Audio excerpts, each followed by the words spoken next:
Imagine being 6 years old and knowing that if you made a mistake today, you might not live long enough to see tomorrow. No school, no toys, no cartoons, no safe bedroom waiting for you at night. Just endless wilderness, predators hiding in the dark, and a world that didn't care whether you survived. Because for most of human history, childhood didn't really exist.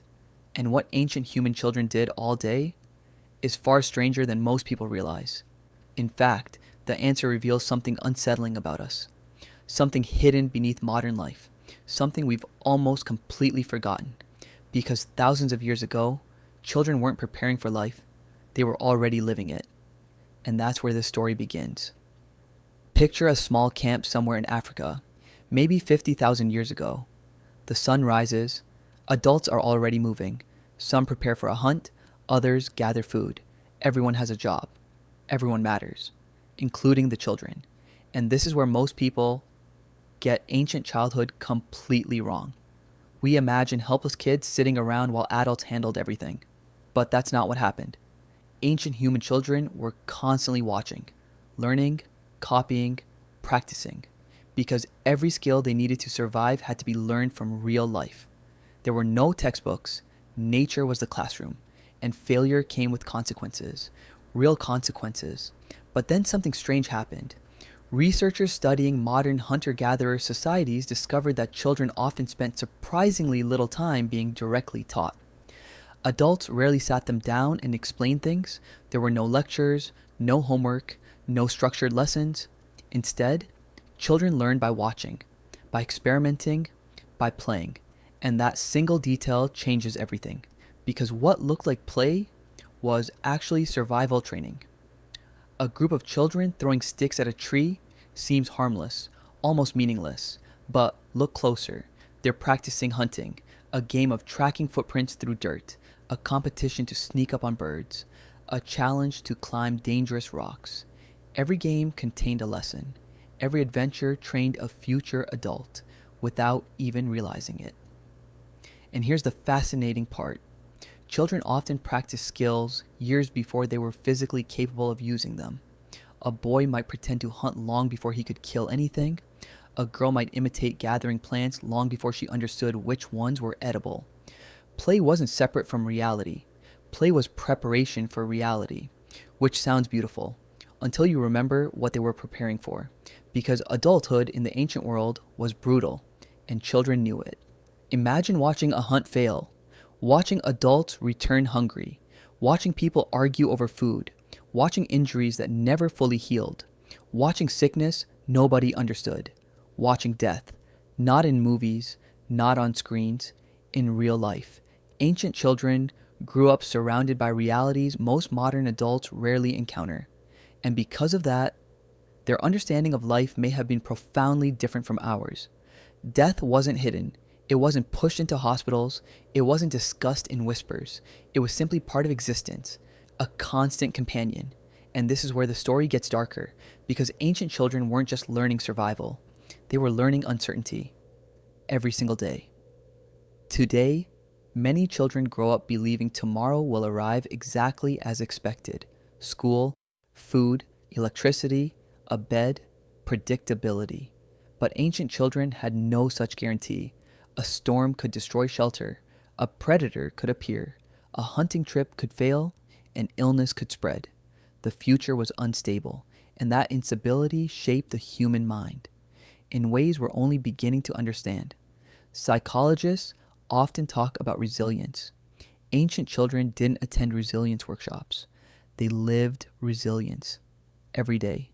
The environment forced them to adapt, to observe, to become mentally flexible, because rigid thinking could be dangerous.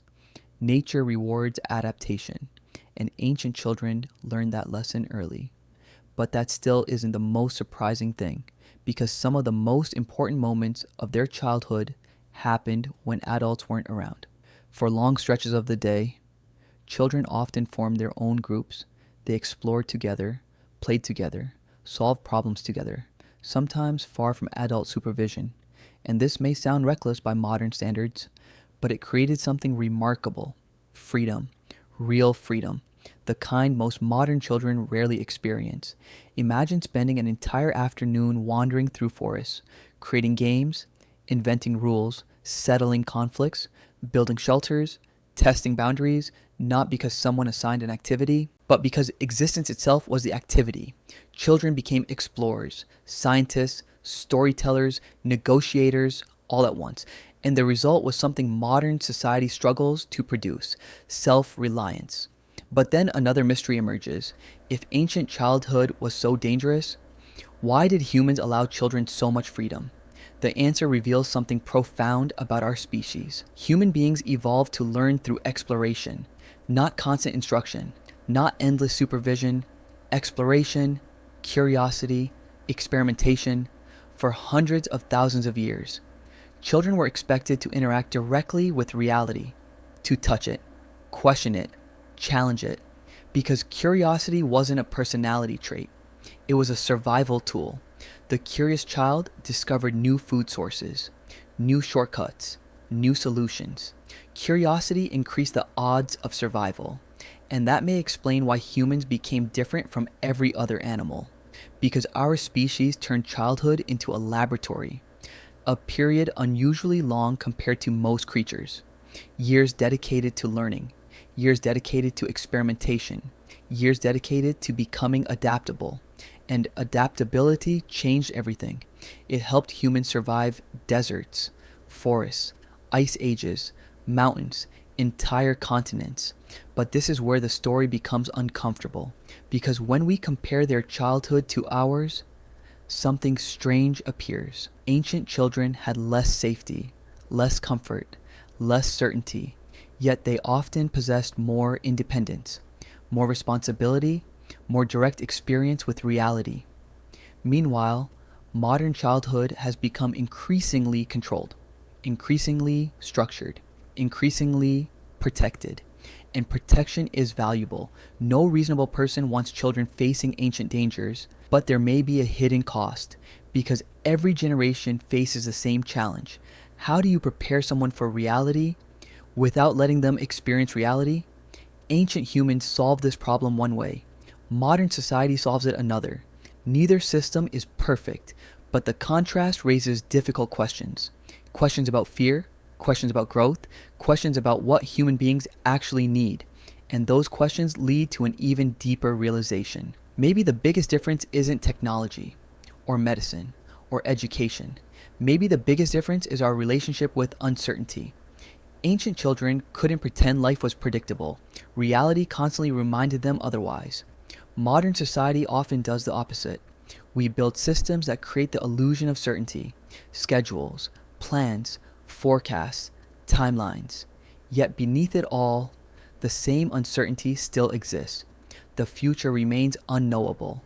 The world remains unpredictable. We just hide it better. And perhaps that's why stories about ancient humans fascinate us. Not because they're different, but because they're familiar. They expose parts of ourselves we've buried, the parts that evolved in wilderness, the parts that crave exploration, the parts that still want adventure, even after thousands of years of civilization. And this is the part almost nobody talks about. When ancient children played, they weren't escaping reality, they were entering it. Every game mirrored the world around them. Every challenge prepared them for something real. Every day carried meaning because survival depended on participation. And maybe that's what feels so foreign today. Many people spend years searching for purpose, searching for meaning, searching for connection. Ancient children rarely had to search. Reality demanded engagement. The world needed something from them, immediately, constantly. Their lives weren't easier, far from it, but they were undeniably connected to the consequences of their actions, connected to nature, connected to community, connected to survival itself. And that connection shaped who they became, just as our environment shapes who we become today. Which brings us to the strangest realization of all. This story was never really about ancient children. It's about us. Because inside every modern human brain lives a mind shaped by thousands of generations of children who spent their days exploring forests, tracking animals, solving problems, and learning directly from reality. Their world is gone, but their psychology remains. It's sitting behind your eyes right now.